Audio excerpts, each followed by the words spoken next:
Hello everyone, welcome back to my Python tutorial. This is Utkarsh from Sunsoft Technologies, and today we'll be discussing variables.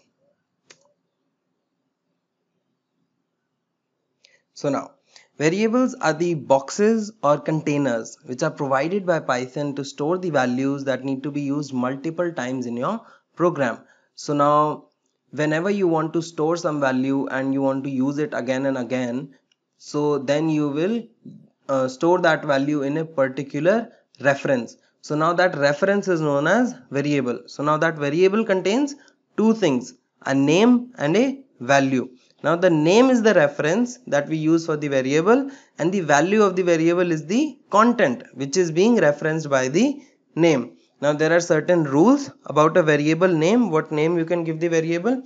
So now the name must be composed of uppercase, lowercase and underscore characters. Like those are the things you can use.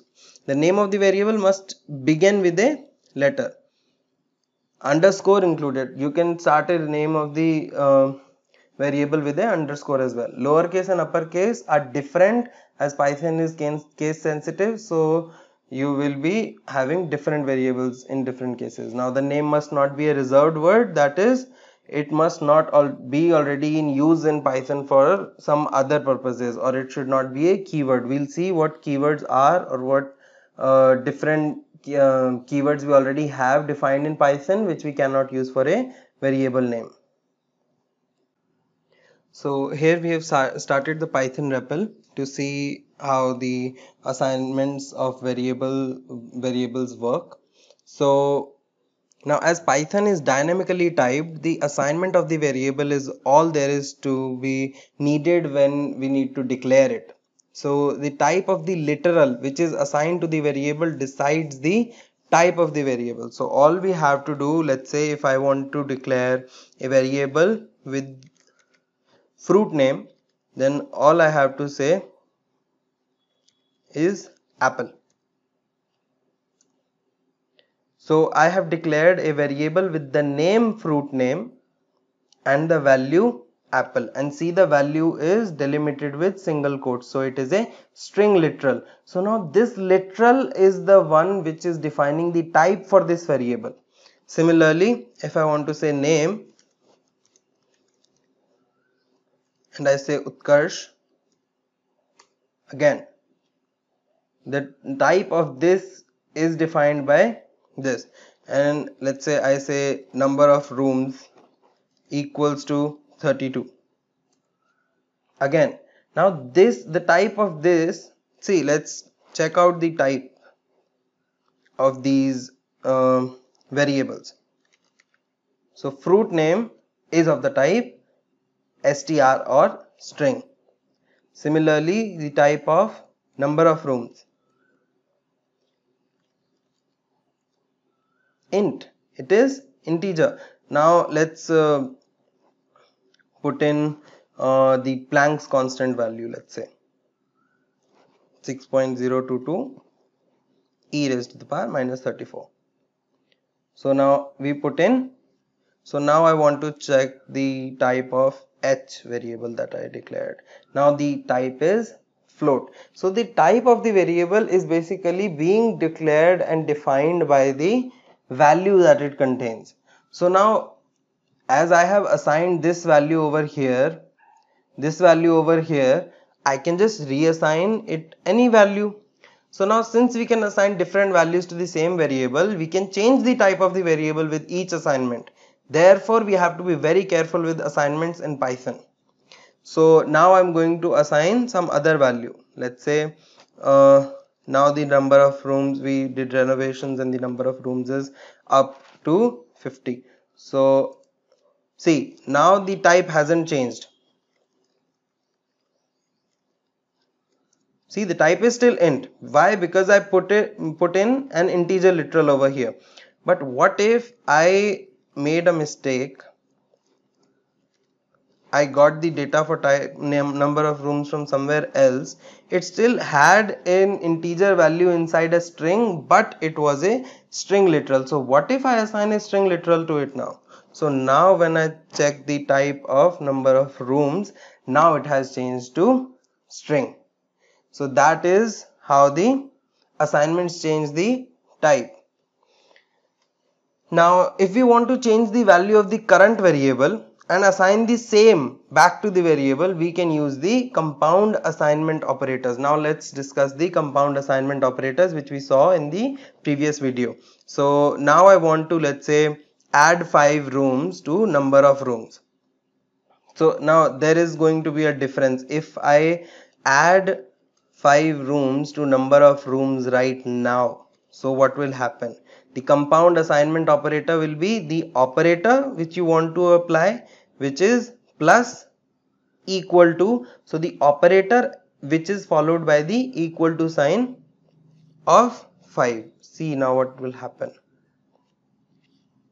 Type error, it is saying type error, can only concatenate string, not int to string. So what is happening is I am trying to add 5, which is an integer, to a string value. So the interpreter is saying now I cannot do that. So what I need to do is first of all assign the integer 50 again to number of rooms. Now that I have assigned that, I can do this. See, now it has no problems. So let's first discuss the compound assignment operators.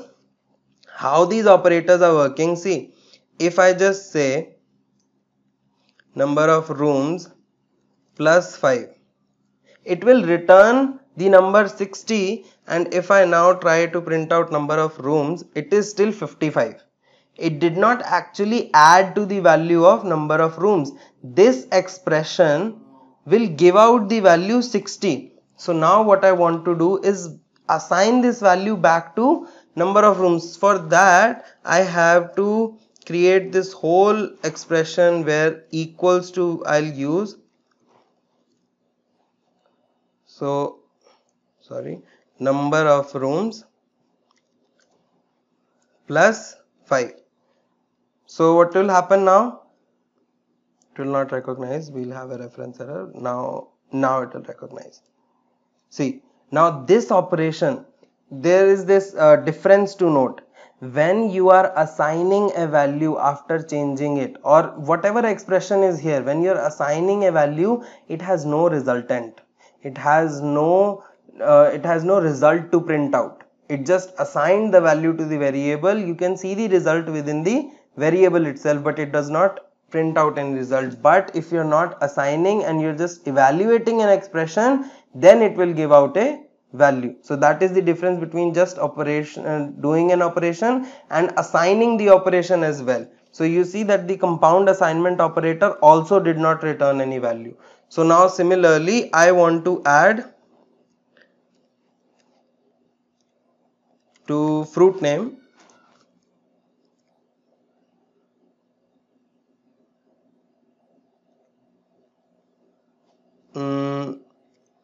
I want to add apple. So now, yeah, what is happening? Name apple is not defined. So see, what happened is that I did not put in the delimiters. So it is not a string literal. Now that is a variable name. So now it was looking for a variable named apple, but it did not find that variable. So it was like apple is not defined. You need to define the variable apple. Now I have put in the string literal. Now it does not have any problem. Now if I print out fruit name, then it will say apple. Okay. Now I want to reassign fruit name to pineapple. So now I have reassigned it. So similar to this,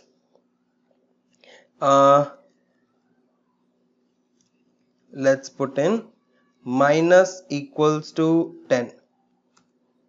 So let's see what happens to number of rooms. Number of rooms is 50 now, because we had increased it here. Number of rooms equals number of rooms plus 5. So then it became 60 at that point. Now it is 50 because I reduced 10 from it. Okay, so this is how compound operators work. So similarly, if you want to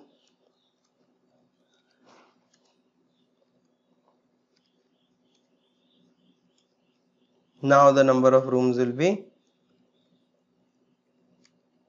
100. See what's happening here? So Now the problem why we did not discuss compound operators before discussing variables is that without this, what if you want to do this? See, why? Because this is a literal, and literals are representation of values rather than named references. See, number of rooms is a name which references to some value. Now before this operation this value contained 50, but after this operation this value contains 100. So what is happening is that after it is done with the operation, it has to assign the value back. So that's why the compound assignment operators will not work without a variable. That's why we could not discuss these without the variable. So all of the arithmetic operators and all of the bitwise operators, all of these operators have this compound form where they can be assigned as well. So that concludes variables, and I'll see you in the next video. Thanks for tuning in.